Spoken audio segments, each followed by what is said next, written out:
cheiro de bosta. Já começou? Minhas senhoras, minhas senhores e, de certo modo, até meus senhores, sejam todos muito bem-vindos. Está no ar mais um bate-papo marginal aqui, ó, diretamente da minha casa, da sua casa. Nós vamos fazer esse bate-papo, a única roda que aproxima os corações nessa reclusão de quarentena, aqui, ó, na salinha online. Muito todos bem-vindos. Meu nome é Nayara, para quem não sabe, e eu vou ser a mediadora do dia. Para quem está chegando agora, os bate-papos marginais fazem parte do projeto Ensaios, um bate-papo marginal realizado aqui por nós, do coletivo Marginalia Teatro Jovem. Todo o mês de agosto a gente vai estar fazendo bate-papos com convidadas e convidados muito especiais sobre diversos assuntos que a gente retirou lá do espetáculo Ensaios e outros assuntos que pairam pelas nossas cabecinhas inquietas, que são necessárias de dialogar hoje em dia, tá certo? Então, chuta o pau da barraca, sacode a poeira, traz o seu todinho e vem trocar ideia com a gente, porque hoje o tema é sexualidade. E para compor a nossa conversa, nós temos convidadas muito especiais, muito queridas. Ela que é atriz, palhaça, produtora cultural, Angélica Müller. Ela aqui, ó, que tá do lado. E a do outro lado também é atriz, comediante, coordenadora de projetos culturais, maravilhosa, Daniela Biancardi. Oi, gente. Sejam muito bem-vindas, meninas maravilhosas. E para compor também a nossa conversa, que é uma conversa, não é debate, não é palestra, é conversa. Ela que é domadora de animais ferozes, caçadora de florestas inquietas, brincadeira, integrante maravilhosa do coletivo Marginalia Teatro Jovem, ela, Brenda Rebeca. E, gente, eu achei que era debate, não é debate? Não é para debater hoje? Conversa, não é debate. Eu vim com roupa de guerra. Tem que Droga. ser pacífico? Tem que ser pacífico? Não pode ser. Debater. Comigo Mas é tem debate. mais gente para conversa, não é debate, viu? Só lembrando. Temos ele, falador de línguas estranhas, Pedro Vinícius. E aí, gente, boa noite, né? Vocês estão bem? Estão preparados? Sim. Então, fechou. E você aí que está assistindo a nossa live, vocês também estão muito convidados para conversar, para comentar, para perguntar, fazer o que vocês quiserem. Aqui é uma roda e a gente está aqui para conversar. Beleza? E para começar a nossa conversa, eu tenho uma vinheta e tenho um gato. Mas agora é a vinheta.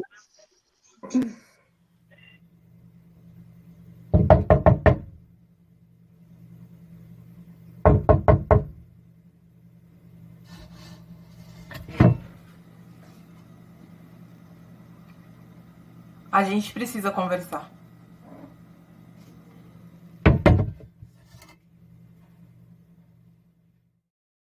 Suspense. É pergunta polêmica. Pergunta polêmica a gente faz assim, ó. O que tem dentro do armário? Porque a pergunta polêmica a gente tem que fazer mais descontraído, né? Para que todo mundo se sinta à vontade de conversar. Então, gente, essa é a primeira pergunta que a gente tirou lá do nosso espetáculo, que é sobre sexualidade. E aí eu jogo para vocês. O que vocês entendem? O que vocês querem responder? O que tem dentro do armário? A gente, eu e a Todo mundo. Quem quiser ir agora, vai. Bom, primeiro, boa noite a todo mundo. A gente está junto, não é porque a gente está rompendo a quarentena. A gente deve ser ainda o 1% que acredita na quarentena, né? Dos muitos milhões de desobedientes. Mas é porque a gente é um casal e a gente mora junto, por isso que a gente está na mesma tela. Bom, quando vocês perguntam, a primeira coisa que vem na minha cabeça, falando mais assim, ironicamente, de cara, que veio na minha cabeça, acho que diante desse fascismo eminente, primeira coisa que veio na minha cabeça foi a Damares, assim. Quem tá dentro do armário é Damares, para mim. Maravilhoso. Várias cores, vários tipos, modelos de Damares presos no armário. É. Gente, eu fiquei pensando, ó, falaram que era uma roda de conversa, não uma discussão, mas eu vou criar uma polêmica. Porque eu fiquei pensando com essa coisa do que tem dentro do armário, que se a gente sai do armário, o que tá bom é que tá guardado dentro do armário, precisa sair, assim, né? Não se divorcie de mim, meu amor. Tá vendo? A gente sem separação hoje, hein? Que talvez a nossa liberdade de expressão, nossa liberdade sexual, nossa liberdade de pensamento, elas estejam trancafiadas dentro dos armários mesmo assim. Bom, eu gostei. Eu gostei também. Eu acho que no meu armário tem muitas incertezas, assim. Às vezes acho que tem tantas coisas concretas, né, em tantos lugares. A gente tem tanto, isso é isso e isso e aquilo. Mas eu acho que dentro da gente tem tanta coisa que não precisa ser respondida, ou que às vezes precisa de uma resposta e não está pautada dentro do que foi colonizado, né? Eu acho que ainda estou encontrando umas coisas assim, que, assim, para mim tá me assustando. Mas é um susto tão gostoso de levar, porque todos os dias a gente tem essa normalização, né? Tudo tem que ser tão padrãozinho, e de repente quando eu entro no meu armário eu levo um susto. E começa a ter um outro jeito de olhar. Eu falo, caramba, acho que esse susto aí é bom, hein? Mas eu acho que o meu armário tem bastante incerteza. Cortou. Assim. Bastante incerteza. Incertezas, contradições, né? Sempre. E Eu o Pedro? penso muito. Quando eu penso nesse armário, eu penso no que compõe ele, né? Primeiro, assim. O que é nessa madeira, né? Desse armário aí que tem fechado a gente durante tanto tempo. O que é essa madeira, né? Porque o que eu penso que. Acho que o que tem dentro do armário é ele próprio, né? São as próprias gaiolas que a gente cria em relação a gente mesmo, a nossa expressão sexual, ao nosso simples ato de ser, né? De se relacionar e de amar na pluralidade que a gente acredita. Então, não sei, ficam muitas dúvidas para mim em relação ao que tem dentro do armário. Porque eu sinto que eu tive o privilégio de sempre, dentro do meu núcleo familiar, ter muita liberdade para abrir as portinhas e as gavetas do meu armário. E isso, eu acredito que é um grande privilégio mesmo, vendo outros armários, né? Outros quartos de amigos, amigas e amigues que enfrentam dentro de suas casas para conseguir falar sobre suas expressões, né? E eu vejo isso como um grande privilégio. Sou muito agradecido em relação a isso. Mas mesmo dentro disso, né, existem as portas dos armários que a gente abre em outros contextos também, né? Aí para mim é uma grande dúvida, assim. Acho que cada dia mais é abrindo uma partezinha do armário para se entender melhor, né? Para entender a relação com o outro, como cada um lida com o seu próprio armário, né? Sim. Tem armários de vários tamanhos, né? Sim. Tamanhos, formas. Porque o armário ele acaba sendo, por um lado, o resultado do que é externo, do que é imposto, dessas inseguranças que a Becca fala, dessas damares que tem por aí. Parece que esse armário vai virando uma massa daquilo que é meio abstrato, daquilo que é imposto, das coisas. Mas, ao mesmo tempo, eu acho que também foi uma das questões que a gente levantou durante o processo do ensaios, que o armário, às vezes, nós mesmos somos o armário, né? Nós somos o nosso armário, de vez em quando. Então, é uma pergunta capciosa. Não sei nem falar essa palavra, mas eu adoro ela. Capciosa.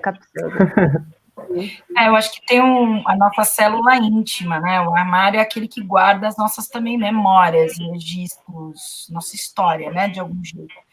É onde a gente, às vezes, preserva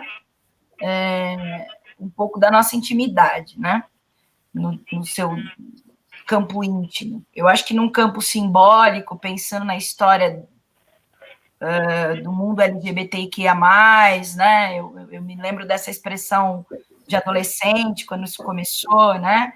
A utilizar esse termo simbólico da relação do armário com com a sua própria sexualidade, e o armário, de fato, era o lugar onde você esconderia aquilo que você não gostaria de revelar da sua intimidade sexual, da sua identidade sexual. Então, quando eu falo da Maris, acho que tem uma questão geracional aí também, do quanto para algumas gerações anteriores às nossas, e que conquistaram um espaço para nós todos, né, de liberdade, de expressão com relação à sua sexualidade, o quanto esses armários estão se fechando, né, o quanto o fascismo vem à força e trancafia aquilo que a gente quer soltar, vamos dizer assim, como expressão, né? E a sexualidade não deveria ser algo a ser debatido mais. Então, estão voltando para mim, não é armário, acho, da intimidade. É um arquivo morto, é uma estante mofada, é um escritório cheio de fichários de gente morta, desde a Inquisição, essa gente morta como a Damares mesmo, assim, os inquisidores, né? Então, a gente pode também ver por perspectivas históricas, né? De que armário nós estamos falando. Para mim vem uma sensação assim, agora pensando e conversando com vocês, de que tem o armário em 2 graus, assim, um primeiro grau que é eu proteger o mundo de quem sou eu, né? Quando eu falo assim, eu vou proteger as pessoas, eu vou proteger a sociedade de quem sou eu, e eu vou me proteger dessa sociedade que eu também não pertenço, né? Quando a gente é trancafiado mesmo, né? Porque eu sinto que a gente estava num movimento político e social de conseguir ter muito mais liberdade e acesso, né? Acho que a gente até, eu, Nayara, Pedro e tal, a Brenda, a gente é de uma geração que a gente já veio crescendo achando que a gente tinha direitos, né? Eu cresci com essa ilusão, e de repente a gente descobre.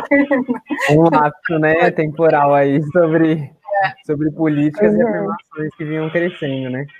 Nossa, tinha política pública, era bonito. Parece um grande sonho, né, que a gente vive. Pois é, eu acho que nessa discussão do que tem dentro do armário, a gente começou falando, mas que armário? Sim. Teve que ter um resgate histórico para entender que tem saia do armário, uma imposição para sair, quando se tinha uma imposição para ficar, e fica essa coisa, meu, de onde está saindo? Olha, já tem gente comentando, interagindo aqui conosco, hein? O Gui falou, no meu armário tinha uma falsa segurança. Falsa segurança do quê, Gui? Responde pra gente. Falsa segurança de afirmação, como a gente se apresenta, né, na sociedade. Talvez eu chegando falando sou hétero, talvez eu tenha mais seguranças para minha vida funcionar. A falsa segurança me faz pensar em relação como eu me sinto seguro aqui, entre essas 5 pessoas que estão aqui, e aí eu me sinto seguro, mas aí de repente eu vou ali comprar pão, dependendo de como eu visto, como eu falo, já não é uma segurança tão afirmativa, né? E acho que tem uma coisa também que acho que é de se proteger do que pode ser a verdade, assim. Então é uma falsa segurança, porque será que eu quero olhar de frente para como minha mãe vai reagir quando eu contar para ela que eu sou gay, ou eu quero continuar fingindo que ela me ama e que se eu contasse seria tudo bem, sabe? Assim, porque eu acho que tem essa, tipo, vou me proteger de saber a verdade, sabe? Vou me proteger de saber quais seriam as consequências se eu contasse, sabe? Porque a verdade às vezes dói. Dói. É louco, né? Tem várias histórias, né, de pessoas que não falam para os pais ainda hoje em dia que é gay, ou enfim, qualquer coisa relacionada com a sexualidade, não só no sentido de atração, né, mas de como a pessoa é dentro, fora, de medo da relação ser rompida, né? E é como a Dani coloca, mano, ainda hoje a gente tem essa discussão, ainda hoje é tabu, ainda hoje a gente tem medo de falar. Diversas situações que a gente levou o espetáculo para fazer roda de conversa, para dialogar. A gente, numa discussão sobre, lá na cena, a Nayara, a personagem, em dúvida se fica com uma garota ou com um cara. E aí a gente leva o assunto sexualidade para as escolas e a gente discute, por exemplo, como surgiu a falta de informação de preservativo sexual na adolescência. Ainda se discute gravidez na adolescência. E a gente traz um gancho com o espetáculo e a gente percebe que, o buraco está muito mais embaixo, é muito além. Ainda, em 2020, tem gente que não sabe como usar o preservativo. E como é que se fala, né? Tem uma que é, né, o grande tema, acho que da sexualidade também, que é essa heteronormatividade compulsória, assim, né? Você falou essa coisa do preservativo, e minha mãe, ela é educadora na Fundação Casa, né, no cárcere para quem é menor de idade.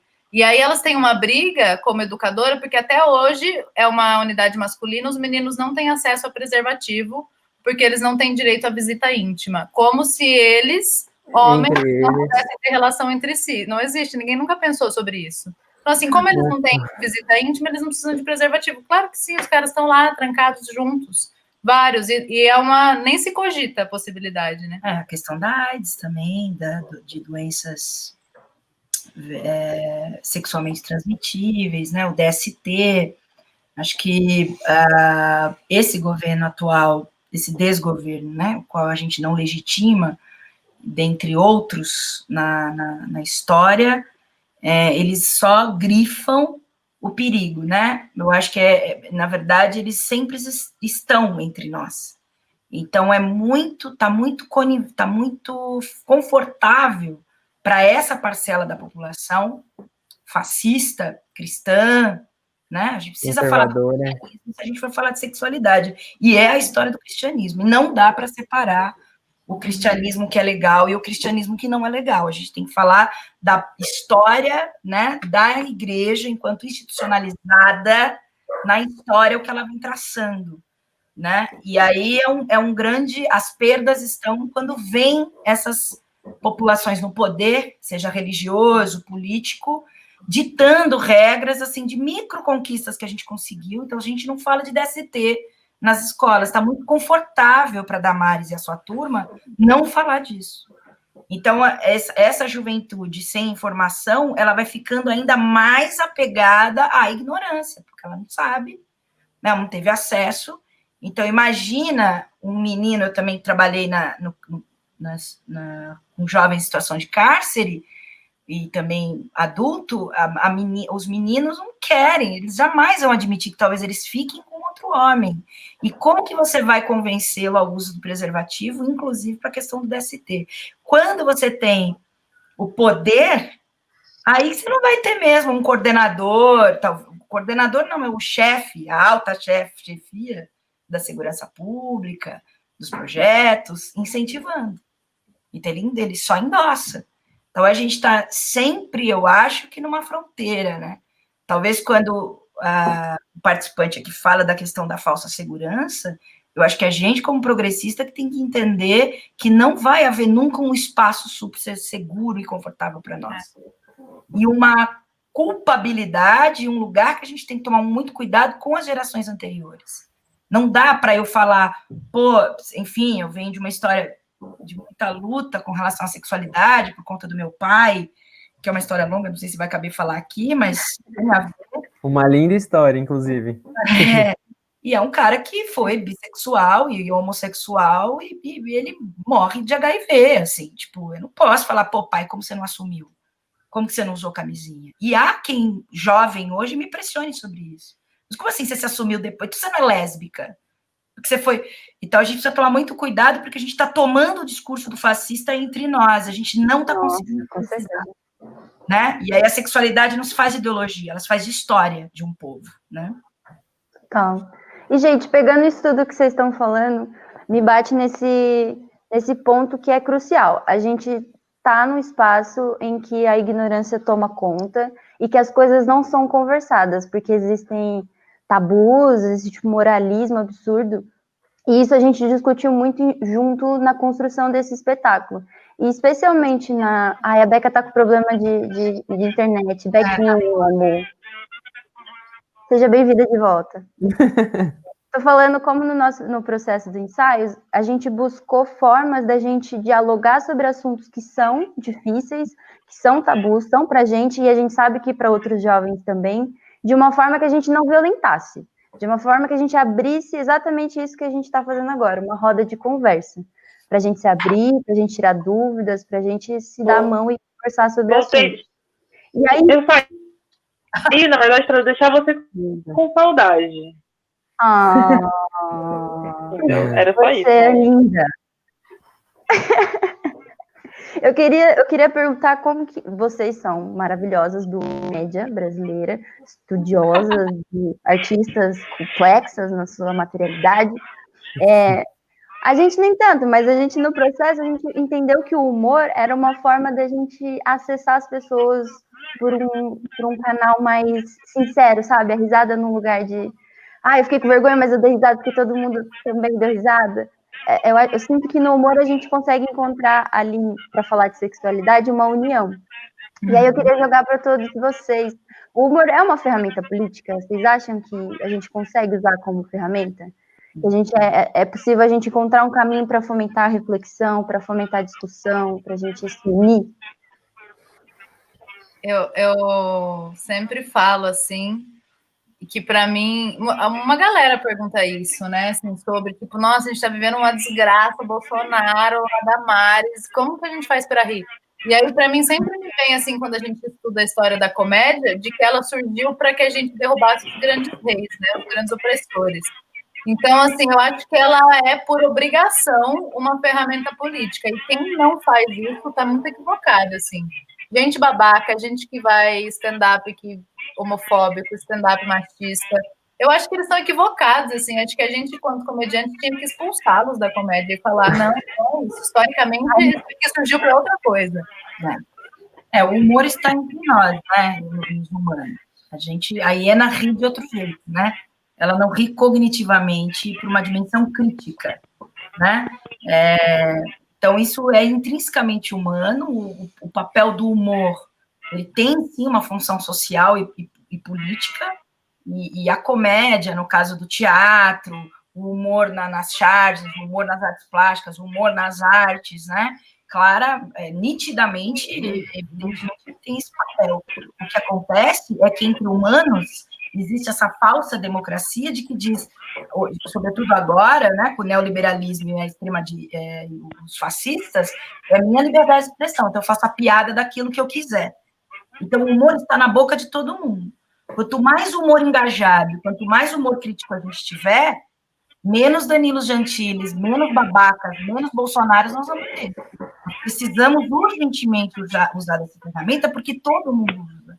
O humor tosco é o que mais tem na televisão. Me assusta, né? Esses youtubers carreiristas, assim, de um humor muito, muito mal elaborado. Então, quem estuda precisa colocar isso para que a população tenha acesso e não ache que aquela antiga versão do Zorra Total, né? Aquelas coisas do SBT, essa comédia massificada, né? Seja a vertente, seja o que há, né? A gente precisa criar acesso.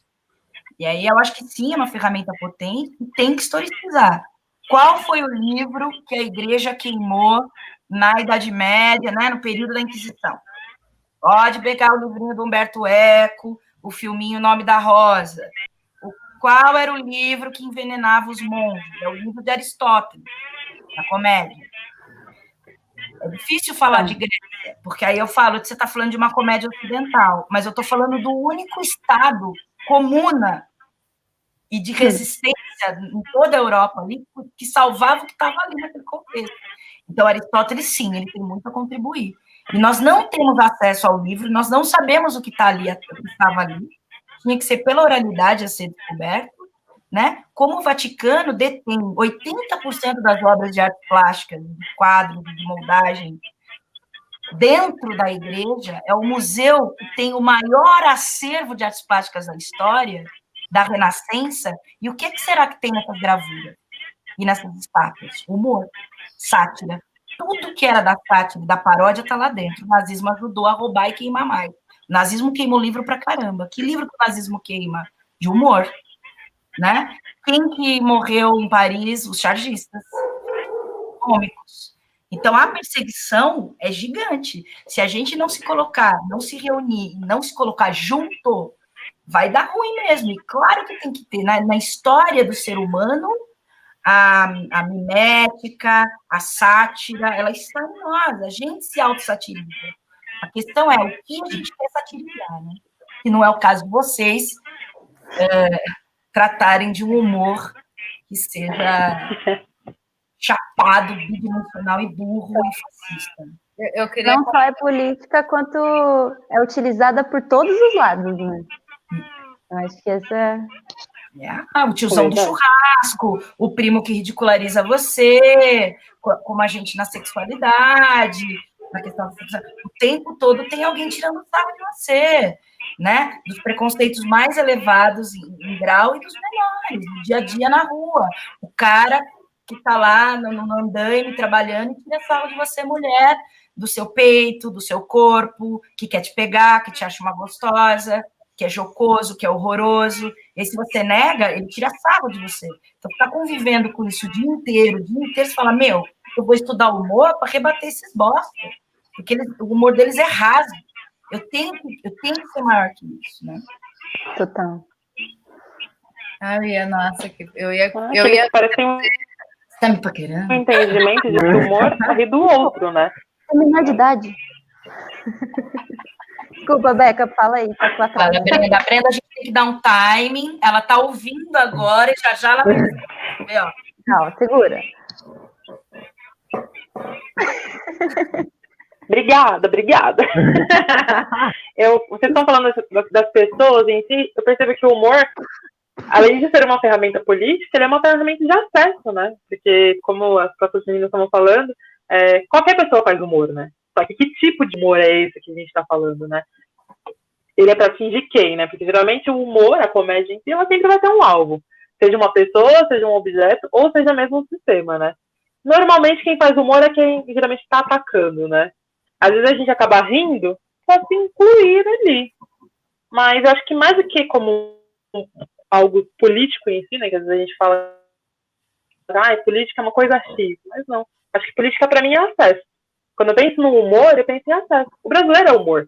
Você vê que, fica no você, tá tudo bem. Ou não. Ou às vezes não. Mas depois a gente vai tirar sarro um pouco disso. Mas acho que como ferramenta política, ele chega de uma forma de um caminho tão mais gostoso, vamos colocar assim, entre aspas, que às vezes ele consegue atingir muito mais pessoas do que em grande massa, assim, como algumas outras ferramentas são utilizadas. Então, tipo, eu quero fazer uma coisa super séria. Política geralmente é uma coisa séria, né? Que o pessoal diz. Então, política tem que ser sério, não é? As leis aqui. Tem leis que a gente nem conhece, que a gente talvez nunca nem vai entender, porque... Oi, Nai, pode falar? Eita! Temos fãs invadindo. Inclusive agora, né? Aí o humor chegando para dar o acesso pra gente, né? Até perdi, depois eu volto. Esqueci aqui, eu até me perdi com o humor que passou aí atrás. Essa casa não tem limite, gente. Depois eu volto. Eu fiquei Quer pensando voltar? muito, vou fazer uma citação bem cabeçudona, assim, que eu estava lendo Nietzsche, é cabeçuda, eu falei. Agora, nessa quarentena, não sei porquê, para ter vontade de morrer, né? Porque não ajuda em nada. Por que não? E aí ele fala um negócio. É um livro dele que chama Humano, Demasiado Humano, e ele tem alguns verbetes, umas definições, assim. E aí tem uma definição que chama a origem do cômico, a origem do comediante.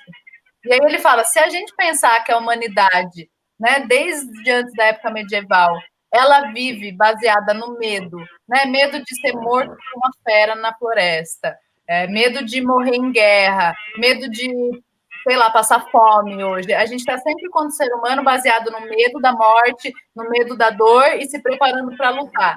Se alguém, diante de tanta desgraça, consegue rir disso, essa é a coisa mais sublime e aí que nasce o comediante, assim. Quando a gente ri e a gente sabe que tem uma desgraça, não é porque a gente está alheio. A gente olha para essa desgraça, a gente olha para a própria tragédia e fala, eu vou rir dela. E aí eu vou causar uma identificação com todo mundo aqui, porque eu não estou sofrendo sozinho, tá todo mundo sofrendo disso. Tem uma pergunta, olha aqui, agora eu achei os comments.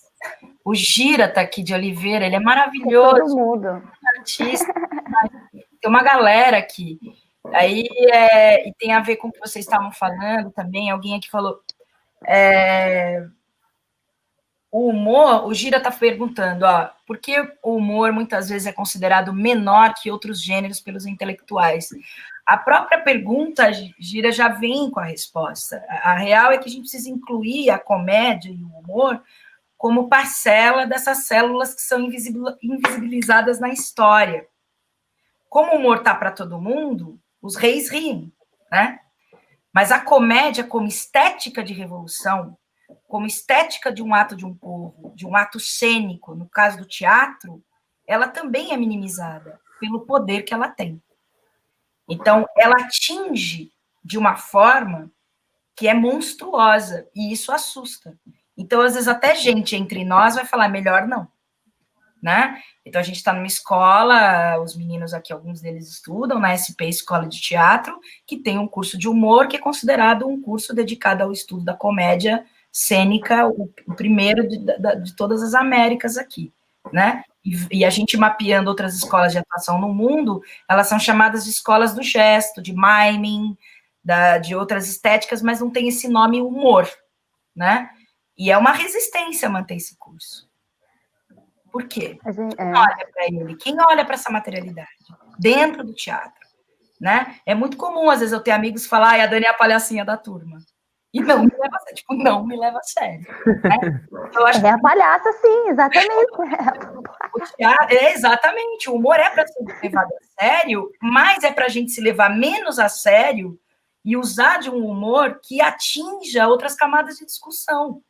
Porque, por exemplo, me assusta, às vezes, uma militância atual que se leva muito a sério, tá amarga, e eu entendo o tamanho do ressentimento e do bloqueio histórico na vida. Mas há de se haver um tempo, dentro de si, desses movimentos, que se leve menos a sério, não quer dizer que você está se banalizando. Então, quando Gira pergunta, é porque a sociedade está se confundindo. Existe uma sociedade de poder, existem uns poderosos que querem dizer humor diminui o ser humano, humor banaliza o ser humano, e nós não estamos falando de graça. O Bolsonaro faz graça, ela tem efeito sonrisal, ela tem efeito do pum do palhaço, ruim, que é o que a gente guarda. Isso é graça, isso não é humor. Humor que tem criticidade, humor que tem inteligência crítica, um cômico assusta alguém que é estudioso do trágico, que vem de um conservatório das artes cênicas, que vem de um teatro mais intelectual, né? O Luiz Alberto de Abreu fala disso, a Dercy Gonçalves fala disso, né? O Grande Otelo falava disso. Por que todo mundo fala, mas o Mussum é ator? É palhaço? O Mussum, ele não era do samba? O que são os brincantes brasileiros? Eles não são considerados. As pessoas não consideram o Mussum como um performer cênico, por exemplo. E ele arregaça com muito ator que se diz ator por aí, que dá o texto na mesma métrica, faz 40 anos, está uma bosta e não se toca, que a tragédia dele está morta, que ele não está comunicando ninguém. Então, de fato, a comédia tem preconceitos pelo poder que ela atinge, como outros povos, né? Por que a cultura indígena é dizimada? Porque ela tem um poder de alcance, inclusive de cura e pensamento, que o europeu brucutu não conseguiu, né? Quem era o Maia em 1300? E quem eram os ingleses e os portugueses em 1300, 1400? Os castelos em 1300, que era quando os bobos da corte ridicularizavam essa população, os castelos tinham valetinhas no corredor para o cara dar um cagão, desculpa falar assim aqui. Os reis eles tinham grandes vestidos, elas tinham para entrar uma escrava embaixo e limpar a bunda da cidadã, que estava cheia de doença venérea, inclusive. Eles eram porcos. Quando eles chegam e vêm os indígenas aqui, eles massacram essa cultura por inveja, por ressentimento. Então, o humor está junto com essa leva. Né? Não alcançou o pensamento? Tira. Né? Alcança demais o pensamento? Tira. A tua cultura é melhor que a minha? Eu vou tirar. Então, isso tem a ver com o processo escravizatório, com uma série de coisas. O humor entra nessa lógica. Eu lembro que depois das últimas eleições, que tem um amigo nosso que fala assim, o inominável, então, depois que o inominável foi eleito, eu assisti o espetáculo dos Parlapatões, né, que é a companhia aí do Raul, que é mestre de 3 daqui, 4 com a Dani, 4, que chamava A Cabeça de Yorick. E aí eles falavam que nos momentos mais fascistas, os primeiros a morrer são os que fazem rir, né? Os primeiros a serem assassinados vão ser os que fazem rir, vão ser os bobos, vão ser aqueles que criticam os reis, assim. E aí acho que é a diminuição da comédia, né? Colocar o humor num lugar inferior é quase uma autodefesa deles, né? Eles vão tentar matar a comédia a todo custo. Eles vão tentar matar a comédia, eles vão voltar. Eu não lembro o nome do cara, um stand-up que fez uma publicação super gordofóbica, transfóbica, para promover um show. E eles vão tentar matar, inclusive, o que é a origem da comédia mesmo, para dizer que as comédias são deles, para dizer que, como Danilo Gentili fala, de que a comédia tem que...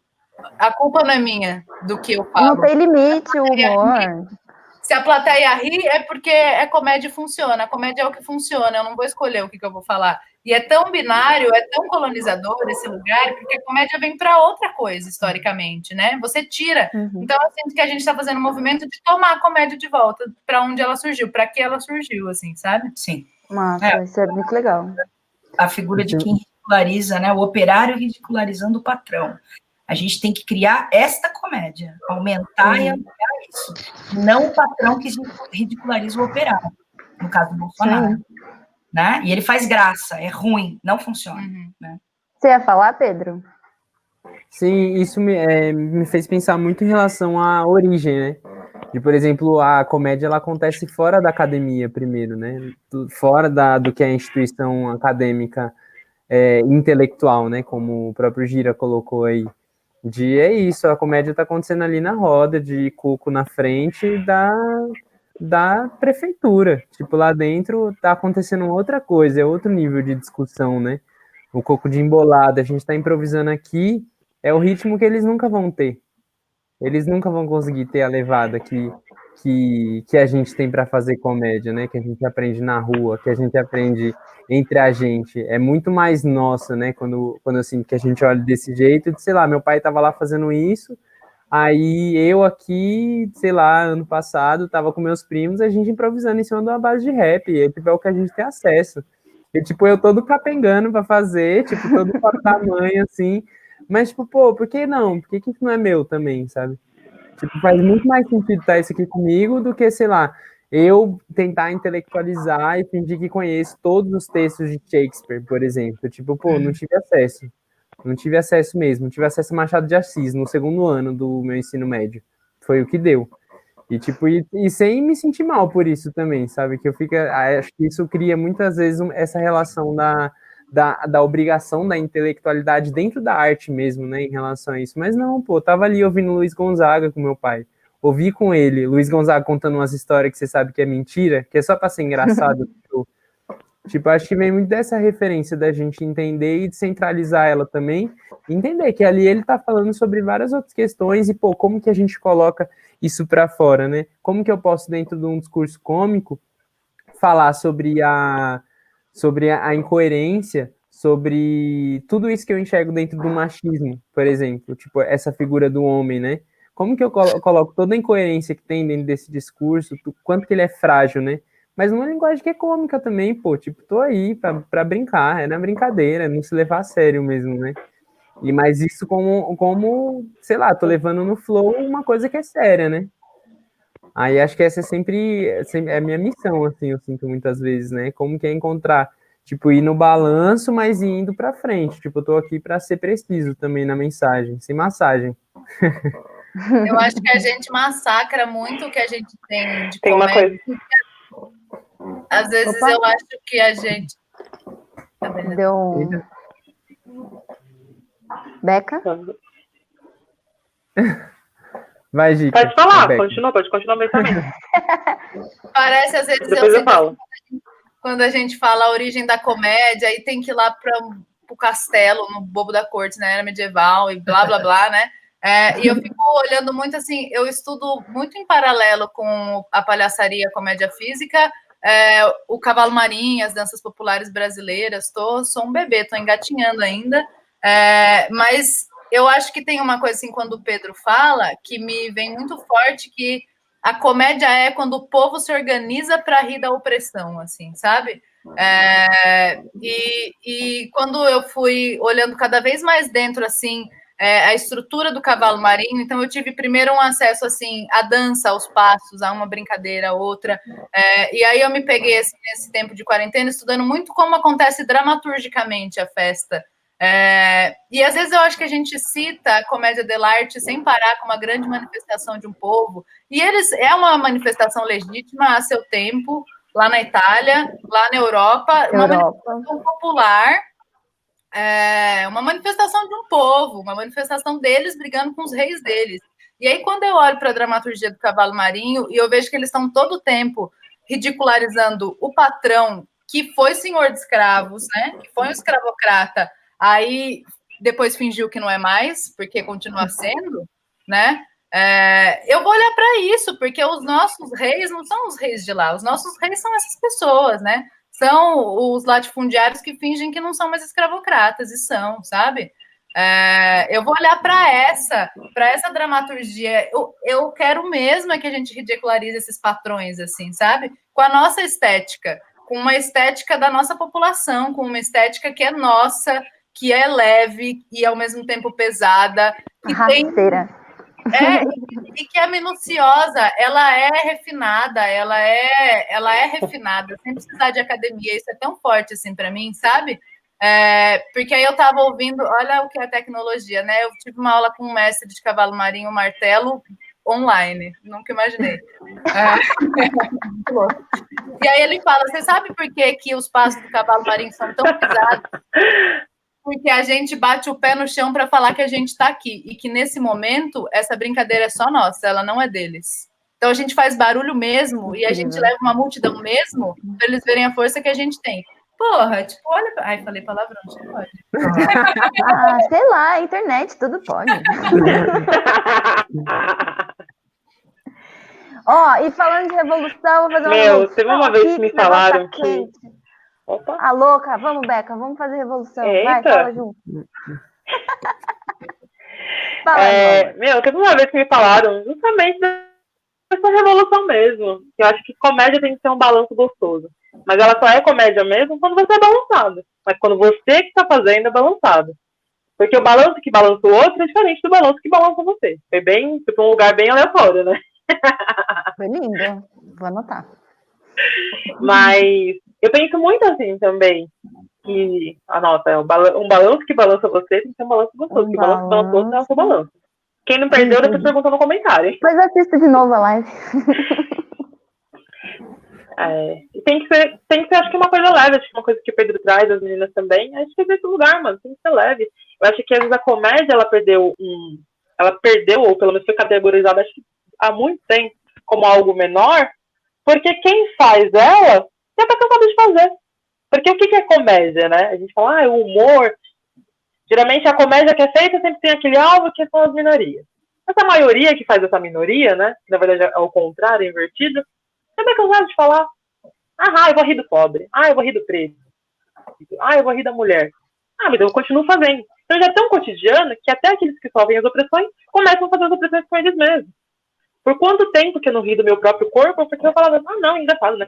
Eu sou muito séria, né? As pessoas estão falando do meu corpo, caramba, acho que vou dar uma risada sobre isso. Então eu começo a entender que aquilo tem que fazer parte. E quando eu entendo, quando eu começo a separar o que eu não posso rir, aí é uma coisa um pouco mais séria. Aí um drama, porque drama... Não pode rir. É puxado, né? Vem de dentro, né? A comédia que você faz, que você vai desabafar com o outro, não vem de dentro, né? Ela tá aqui todos os dias martelando na sua roupa, na forma como você fala, na forma como você trata o outro. Então, tá tudo no esquema e parece que já faz parte da sociedade, né? O que é comédia? O que é humor? A gente define que é tudo a mesma coisa e rir do outro já faz parte. Vamos fazer um oba-oba. Mas enquanto a comédia que você faz não te balança, você tá balançando o outro, tá colocando o outro pra ninar. Mas será que o outro tá gostando de dormir? Então, que tamanho que você dá pra aquilo, né? Nossa, é uma... Só vai, gente. Senão eu vou continuar falando aqui do balanço. Eu vou expor que eu e você, Rebeca, sempre que a gente vai ver peça séria, a gente dá risada junta e alto. Já falei. Pronto, falei. Expus a gente. É isso aí. Eu vou fazer outra pergunta, porque a gente continua aqui a noite inteira e tá gostoso, tá da hora. Todo mundo está assistindo, está comentando, perguntando um monte de coisa. Pensando nisso, a gente está falando que o humor ele é utilizado como uma ferramenta tanto do um, do outro, do outro, do outro, do outro, do outro, do outro. E a gente está entendendo que é possível a gente fazer revolução, né? Eu penso que eu consigo fazer revolução utilizando o humor, eu encontro isso como caminho. Sim.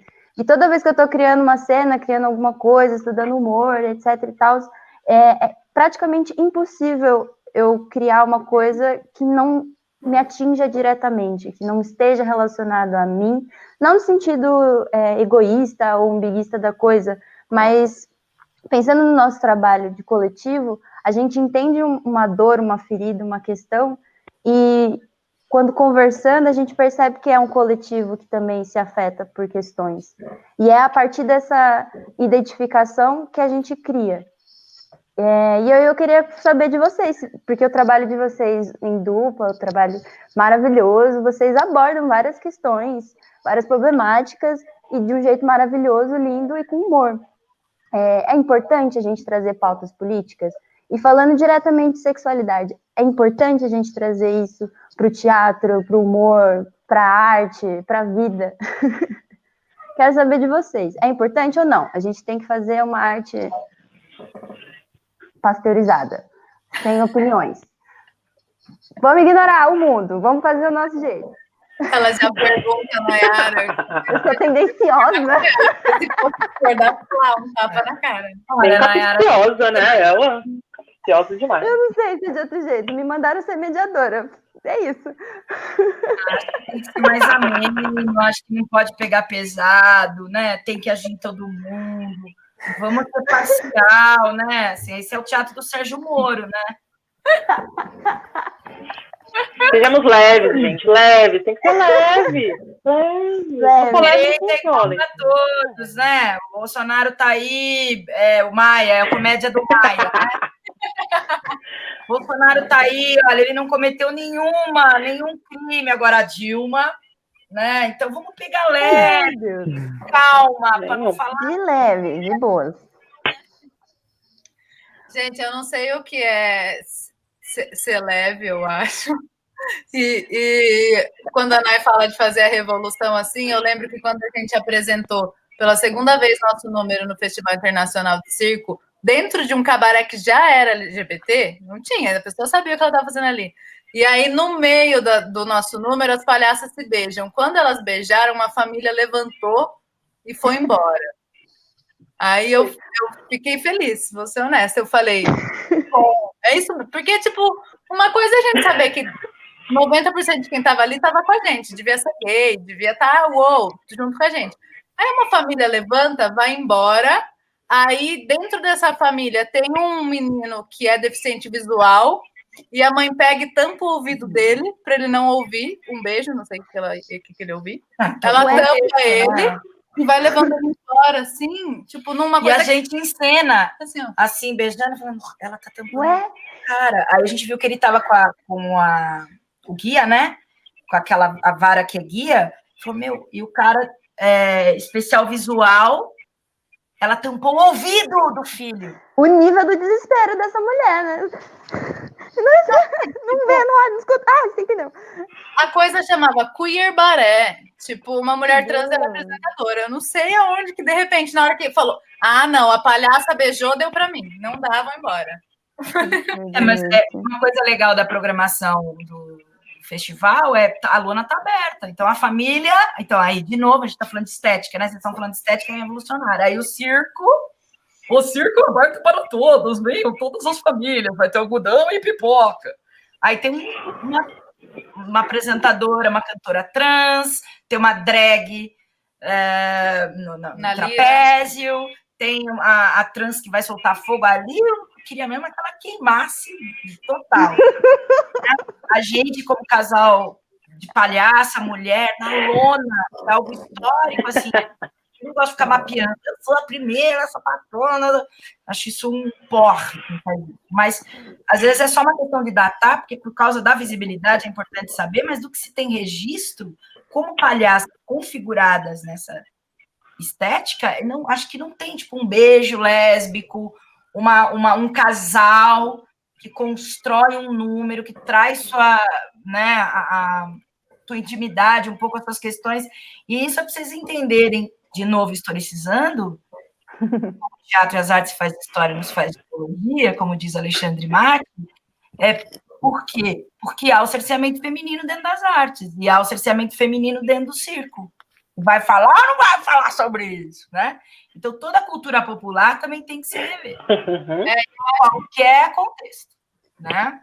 Eu acho que, assim, tem uma coisa, né? E falando como um casal lésbico e mulheres, que eu vejo no nosso número, no Passo de Duas, que é o número que a Nay está falando, como a gente constrói ele, como as coisas são urgentes para a gente, assim, né? Então, ele é dividido em 3 partes, e a primeira parte é uma paródia do Gênesis da Bíblia. Porque antes de ser lésbica, somos mulheres, e isso já é uma desgraça nessa sociedade, né? E aí eu acho que quando a gente foi criando, a gente viu que não dava para falar do ser lésbica sem falar do ser mulher, né? Eles caminham juntos, talvez nossas pautas sejam diferentes dos homens gays, né? Ou dos homens bissexuais, enfim. Acho que o nascer mulher já é de uma violência sem tamanho na nossa socialização. E a gente que, mesmo que não é cristão, está baseado numa cultura cristã de Eva e Adão. Viadão. É viadão? É viadão? Desculpa. É viadão? Não pode repetir, hein? Não pode repetir, não, hein?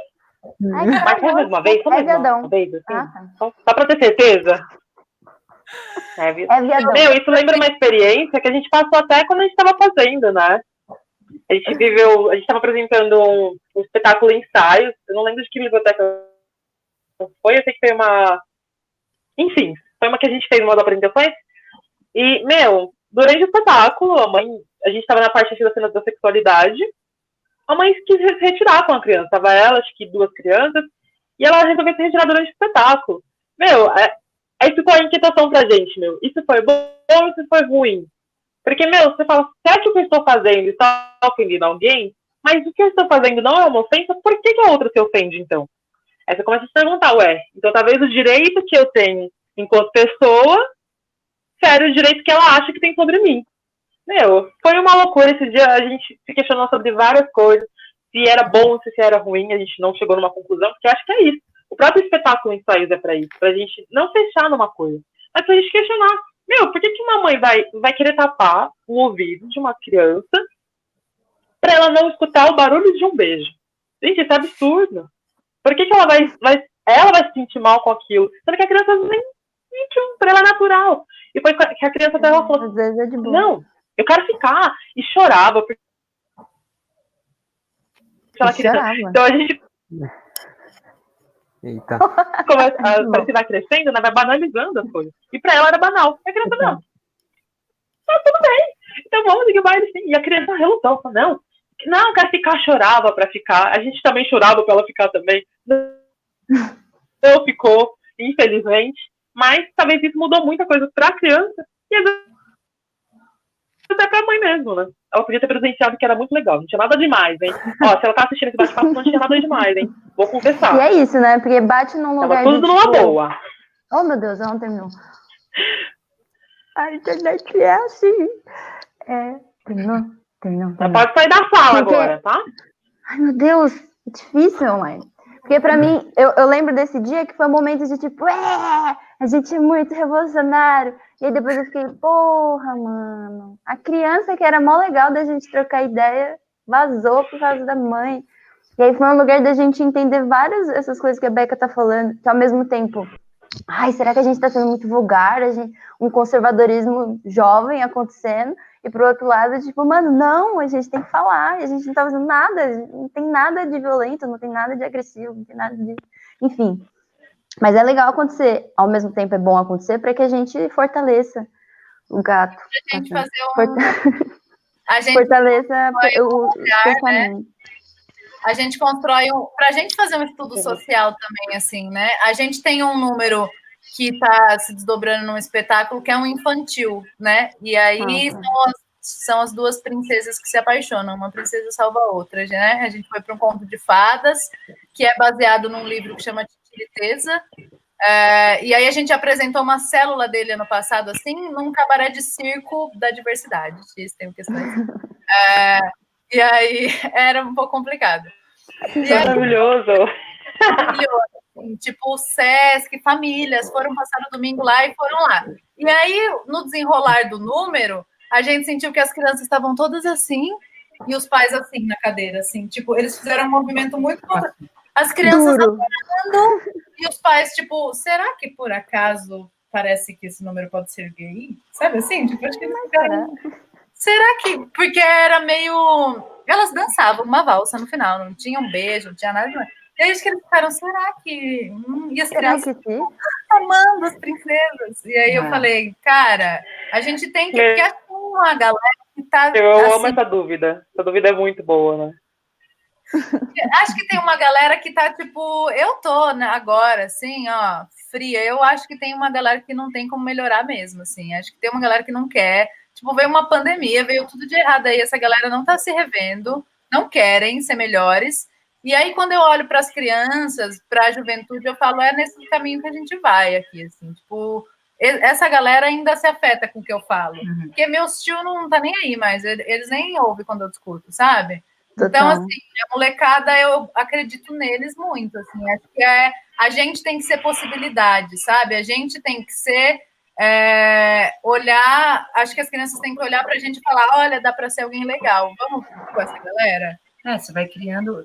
Tem várias questões aí que a gente está lançando, que isso já é um projeto de formação, isso que vocês estão fazendo, né? Eu acho que a gente tem que pensar comumente, né, em rede, de todas as ações que nós estamos fazendo e não desistir delas. Alguém aqui perguntou da possibilidade, se vale a pena, se é importante, significativo, trazer pautas políticas para as artes. A arte tem a função social e política, você não traz para ela. Isso quem fez você pensar é a sociedade conservadora, é o capitalismo, é o mercado, é o Itaú, sim, que discute na agência de publicidade, a gente vai ou não vai pôr a pauta LGBT na propaganda do cartão de débito para estudante, entendeu? Vender mais e atingir esse público, que sabe que a gente é uma palhaçada, entendeu? Então, é o mercado que discute isso na agência, por vergonha, a gente não. O mercado rouba da gente os nossos eixos temáticos. Isso intrinsecamente, isso é inquestionável.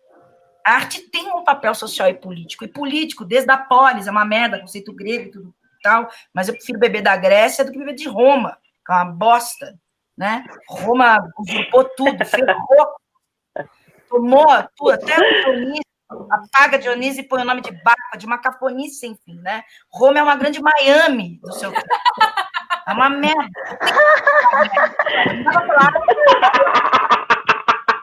A gente tem que citar a Grécia, senão alguém vai citar Roma, Cássio, né? Maravilhoso, gente. Então, tá gravando. E aí, o que essa galera... O que eu acho fundamental da gente fazer, todo mundo junto, é o que é possível rir dentro do nosso contexto. Então, aqui é um casal de mulheres que vão discutir, debater, trazer aquilo que está ao nosso alcance, aquilo que está ao alcance da minha narrativa. Eu não posso falar por pautas e representatividades que não me cabem, mas enquanto mulher, sapatão, filha de um homem que não conseguiu me criar porque morreu de AIDS, é pauta suficiente, não tem como isso não estar, não tem como eu ler Lisístrata e ficar indiferente. Não dá para eu ler Antígona e ficar indiferente. Isso é um complexo de Antígona eterno dentro de mim. Eu não enterrei meu pai como eu gostaria, e ele morreu nos meus braços, entendeu? Porque a medicina falou, melhor levar para casa, vai que todo mundo aqui da equipe se infecta, porque era um período que ninguém sabia, ele morreu de uma pandemia. Então, não tem como isso não estar na nossa biografia, não tem como isso não estar na nossa narrativa, não há, né? É intrínseco. Agora, existem caminhos estéticos onde determinados tempos e épocas, alguns são mais diretos, rapaziada, e vai ter que ser, e tem que ter. Qual é a frente possível agora que pode ser mais incendiária? Quem está sendo morto, eu não posso botar o indígena na linha de frente. Então, eu vou para a linha de frente, eu consigo uma negociação, eu consigo, e como que o indígena vai criar uma metáfora, talvez, porque talvez se ele for toda vez botar ele como linha de frente, ferrou. O fascismo mata. Então, tem estratégias. Quanto tempo você quer que sua peça dure? O Sesc vai comprar? Eu só compro o Sesc, porque o Sesc... Parem o teatro online do Sesc. Ok, você não quer fazer teatro online do Sesc? Você não faz. Mas o Gentili vai fazer, alguém vai fazer, um bosta de um comediante vai fazer. Então, como que a gente pode criar caminhos estéticos que atravesse esse cerceamento? Sempre vai ser essa a nossa pergunta. Seja para o tragicômico, para o trágico, para o épico, para o narrativo, para o teatro de rua, para o circense que está fudido, porque o circense que quer trazer essas pautas, existe um circo tradicional que não quer. E existe uma militância que fala, deixem a lona brasileira, a palhaçaria brasileira. Que palhaçaria brasileira que essa porra desse nariz vem da Europa? Nós temos que rever a figura do cômico brasileiro e entender quem é o cômico que resiste na história e quem é o cômico que atravessa, e não o cômico que se vende, e não o circense que se vende. Não importa para mim se ele é de tradição ou não. Eu quero saber se esse cara se vendeu ao Bolsonaro, se ele se vendeu ao fascismo. Então, qual é a cultura popular hoje, seja da comédia, da tragédia, onde é que ela esteja? Porque Shakespeare era popular, e Shakespeare era do povo. A comédia dell'arte era do povo. Quem pegou a comédia dell'arte para si? As óperas. Quem pegou o Shakespeare para si? As academias. Quem pegou o samba e transformou em bossa nova? Então, tem que ter uma rede em comum, porque se eu deixar... Acho que tem uma palavra que pode ser muito boa nesse momento. Qual é? Polêmica. Tem uma coisa chamada apropriação, assim, eu ouvi falar bastante, assim, esses tempos, foi bem aleatório, assim, peguei na esquina ali. Nossa, foi uma coisa bonita. Então, Gil, pode continuar. É que só veio assim, sabe? Apropriação. Eu que lhe peço licença, Brenda, para entender o que eu posso ou não me apropriar. E eu estou aprendendo. Como sapatão, eu vou ter que falar para uma rapaziada, isso não pode... Eu acho que isso não... E nem atravessar essa pauta. Então, assim, acho que sim, nós fizemos uma escolha de que parte dos nossos trabalhos, não são todos, muitos são bastante metafóricos, né? Vamos lembrar de Arena contra Zumbi? A Arena contra Zumbi na ditadura militar era para passar do censor, certo? Então, eu tenho que escolher. Total. Vai censurar? Nós vamos perpassar por um comitê gestor, por os jurados, por uma bancada que vai olhar para o nosso projeto e vai julgar? Porque a gente foi censurada dentro de uma outra programação, o número estava numa programação qual programação foi censurada por um investidor aí. Então, por exemplo, tem que criar caminhos. Senão, como é que nós vamos querer gerar trabalho? E como que nós vamos gerar formação? Porque o evangélico chega sem gestor. O evangélico chega sem triagem, ele chega sem filtro, não tem curador, não tem produtor cultural avaliando o produto do evangélico, mas tem produtorzinho cultural olhando para o meu projeto.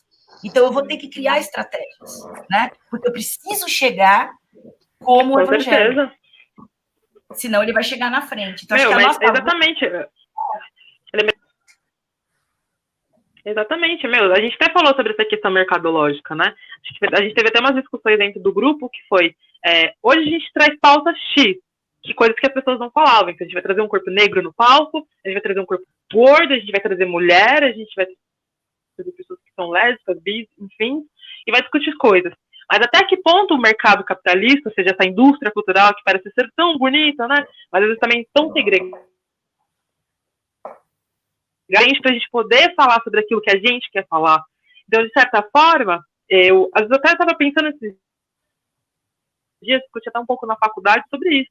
Até que ponto a gente, enquanto artista, tem que passar, vou colocar entre aspas, um paninho para a gente poder falar sobre aquilo que a gente quer falar. Será que a gente encontra também para colocar, talvez não seja só da sexualidade, mas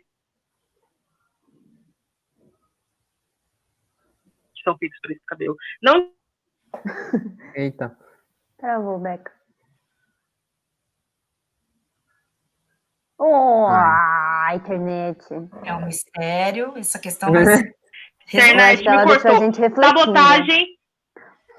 Tá me sabotando a internet. Tá me sabotando.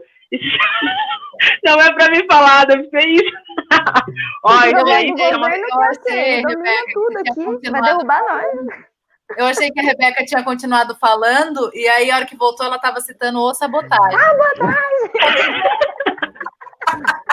Mas é sabotagem. Vou dizer que é verdade. Ai, bem. Mas sabotagem, né? Sabotagem. Você vai terminar o que você estava falando? A internet me corta, significa que não é pra mim falar mentira, é sabotagem, temos que tomar cuidado com a proteção. Porém, acho que eu falei uma coisa, não sei se cortou. Às vezes até que espaço que a gente tem enquanto artista para falar sobre coisa X e até que lugar que o mercado quer comprar. Então, de certa forma, como é que a gente faz para estar lá, sem estar lá, querendo estar lá? Tipo, acho que é bem subjetivo isso que eu falei, mas é tão delicado que às vezes a gente fala, então, talvez o mercado não vai querer comprar, que acho que é até um pouco isso que as meninas estão falando, tipo, como que eu faço pra estar lá? Sendo que o mercado não quer isso, né? Mas ela não ganha horrores para quem é LGBTQ+, ela ganha horrores pro mercado. O mercado tá nem aí para quem ele usa ou não usa, né? Vamos usar, colorido? Oxe, eu uso até roxo e amarelo se for preciso. Tipo, até rimou, não foi por acaso mesmo. Mas, se for isso, a gente usa e tá tudo bem. Só que às vezes a gente, acho que também tem um lugar de... Eu não sou enquanto artista, mas enquanto pessoa. Quando eu percebo que esse mercado que não quer me comprar, tá me usando pra comprar. Então, tipo, será que o projeto legal passou? Nossa, meu projeto é colorido. Será que eles gostaram? Ou será que esse projeto que tá na moda agora pra mim vender também, né? São tantas camadas que fica na internet.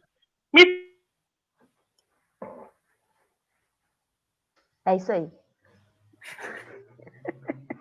A Brenda foi... Sabotou de novo, acabei de cair de novo. Sabe o que é isso? Sabotagem.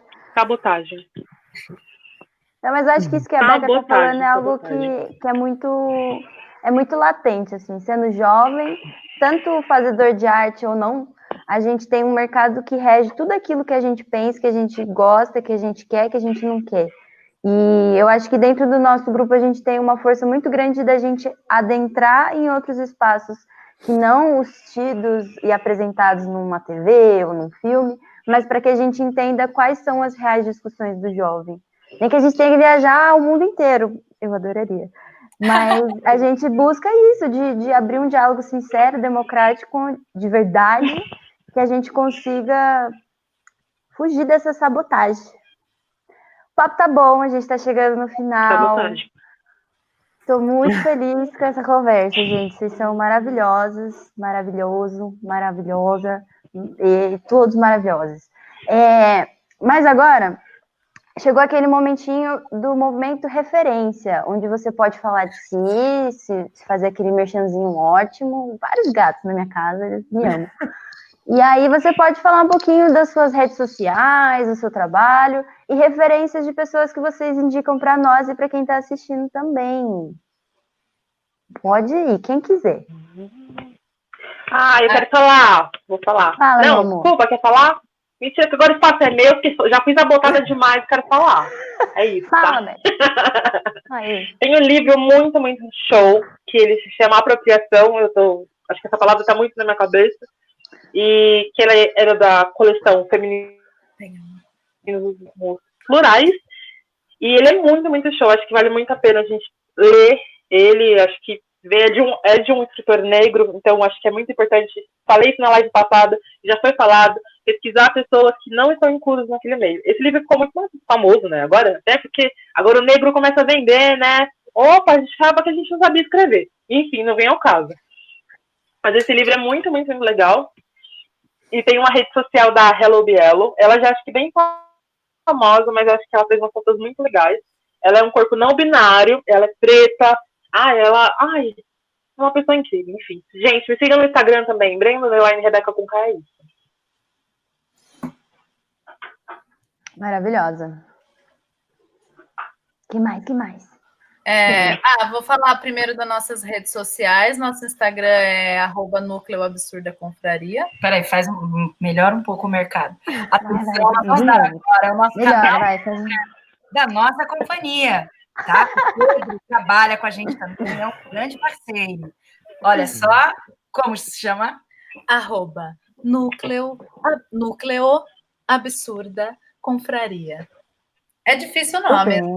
Ele não é muito vendável, mas isso a gente criou lá atrás, a gente também foi aluna um dia, eu e a Luciana Viacava, e a gente, vamos falar diferente, e essas pessoas não conseguem falar.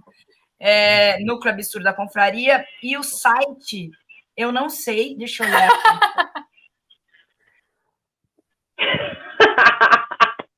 Maravilhoso. Sabotagem. Sabotagem. Eu tô falando, gente, é isso. Sabotagem.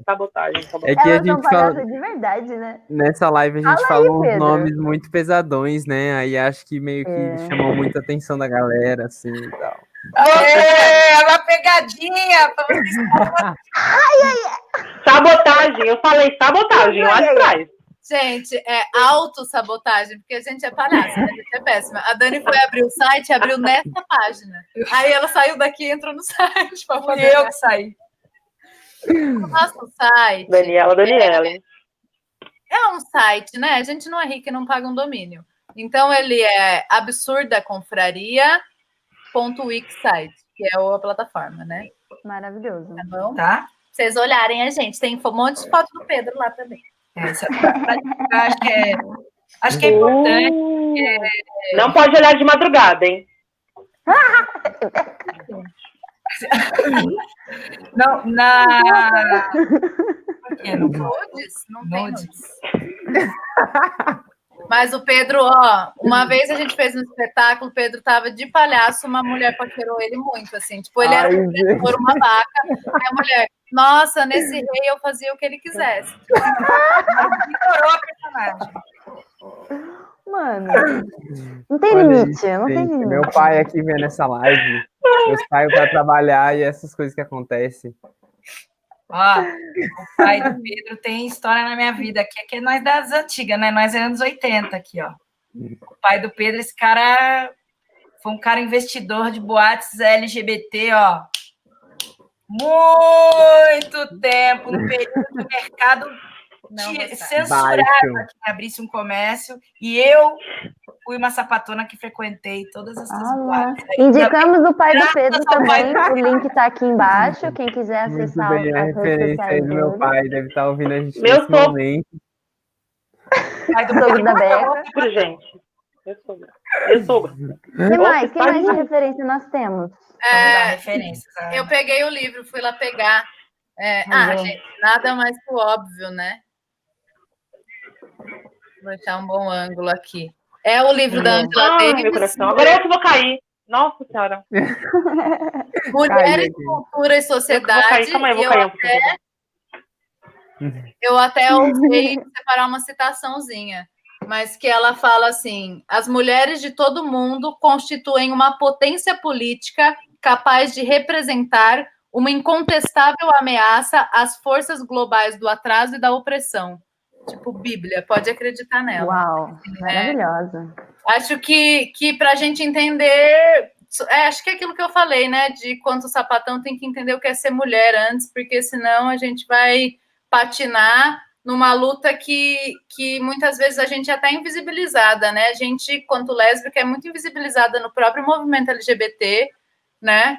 E aí é pela misoginia, né? É por ser mulher, então, em todas as categorias da sociedade, o ser mulher está menor, né? E no movimento LGBT também. Então, acho que tem uma luta conjunta do movimento LGBT junto com o movimento feminista que constitui a nossa luta contra mulheres lésbicas, assim, não há outro caminho. Arrasou, gente. A Beca caiu de verdade, só para deixar aí. A Beca só falo se E aí, Beca já indicou. Pedro, você tem alguma indicação? Passar suas redes sociais, naquele tempinho gostoso. Bom, de referência eu trago para esse tema, eu trago o Caio Fernando Abreu, né? Que para mim é muito especial na subjetividade, enquanto, não sei, trazendo bem para o pessoal, assim, para mim, que foi um momento muito, muito interessante para mim de me entender como um homem bissexual, entender a subjetividade do afeto masculino, né? E o quanto que isso me conectou em relação a isso. Então, Caio Fernando Abreu, com certeza, para mim é muito importante. Meu Instagram é Pedro ao contrário, ordep.v. Genial. E é isso aí, galera. Ficamos por aqui, então. Eu agradeço. Eu vou dar referência? Dani Bill. A minha referência são todos E eu vocês também que não. estão aqui. A Ai, Dani Dani, Bill. perdoa. Cerceamento de sapatona Eu mais tava velha. indo tão Isso bem. é etarismo. Sabotagem. Eu Sabotagem. pensei que era uma referência conjunta. Falou várias coisas. Fala, Vai, meu Dani. amor. Pode falar, Dani. Desculpa. Também não vou falar. Não, Não. é mais referência complementar, né, que a gente pensou aqui. Eu acho que tem um livro que todo mundo fala de um livro do Bergson sobre o riso e que ele não está na minha bibliografia. Tem um outro que eu gosto muito mais que chama História do Riso e do Escárnio. É por um olhar antropológico, né? Ele está no lugar da nossa forma de comunicação com o mundo por meio do humor humano, né? Do nosso humor. E ele fala do mito de Deméter. Neste episódio, Deméter, né, o mito de Deméter nasce de uma vagina que ri. É um dos mitos que fala do início do humor, como se ele saísse de uma boca vaginal e fosse a primeira gargalhada do mundo. Isso é extremamente simbólico. Isso não está no livro do Bergson e de muitos outros. Então, acho que vale vocês pesquisarem a história do riso e do escárnio.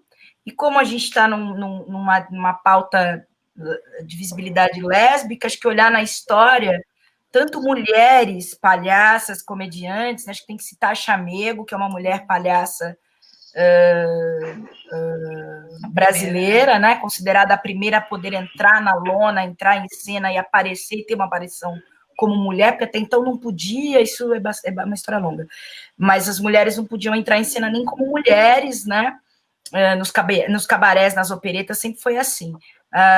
E aí tem Annie Fratellini, que também é uma palhaça que pôde entrar em cena, o pai, ela substitui o pai como palhaça, acho que é legal citar, e Ellen DeGeneres como uma comediante lésbica que rompe com a lógica do mercado, que para a gravação de uma série publicamente para o mundo e fala: se não mudar o destino da minha personagem, eu não continuo a gravar. Porque a personagem no roteiro, na época, tinha a chance de ser lésbica e eles não colocaram. Eles fizeram a mulher engravidar, ter filho, e ela joga o roteiro no chão e fala: pode parar com essa palhaçada, eu sou uma mulher lésbica, qual o problema da personagem ser lésbica? Acho que isso é muito pontual, inclusive nesse mundo do mercado, né, isso é uma das primeiras aparições, acho que é legal olhar para ela. E Whoopi Goldberg, que é uma stand-up mulher, antes dela ser uma atriz de cinema, e que vem do seu gueto, e que vem do seu mundo, do seu contexto, fazendo piadas e trazendo um humor do seu contexto. Então, acho que é importante olhar para essas comicidades, essas representatividades, como também Yuri Marçal, que é um comediante, humorista brasileiro, que ele vai fazer a piada, inclusive, contra o cristianismo, com relação ao fato de ele ser uma mulher da macumba, né? Um comediante que vale olhar para Yuri Marçal também. Essas são as referências. E tem uma última, eu vou parar. Mas é uma referência de estudo político e atual, e aí a gente parou de falar e eu me perdi na fala. Tem um podcast que é composto por 4 mulheres que se chama Calma, Gente Horrível. Elas são incríveis. Tô anotando. E elas debatem muitos temas, duas dessas mulheres são lésbicas, né? Que é a Tati Fadel e a Ana Roxo. A Ana estava junto com a gente no evento, que foi o primeiro evento onde a gente inaugurou nosso número, né? Onde a gente estreou nosso número, que foi um evento de visibilidade lésbica. E aí elas vão tratar, enfim, de temas políticos escabrosos e todos. E o último vai falar sobre a visibilidade lésbica. A última edição que elas lançaram. Então também é uma referência perfeita. Quem quiser. Legal, gente. Muito obrigada. Eu indico o Instagram do TNT Drag, que é um reality show que está acontecendo do Brasil, com drags do Brasil inteiro, que são muito incríveis. E meu Instagram vocês encontram no Marginália _ Teatro Jovem, porque o meu é difícil, mas é n.ways, caminhos em inglês. Eu vou agradecer a biblioteca Afonso Taunay, que a gente está fazendo parte. Isso aí, a Biblioteca Afonso Taunay presente, arrasou. A gente está fazendo parte da programação dessa biblioteca esse mês.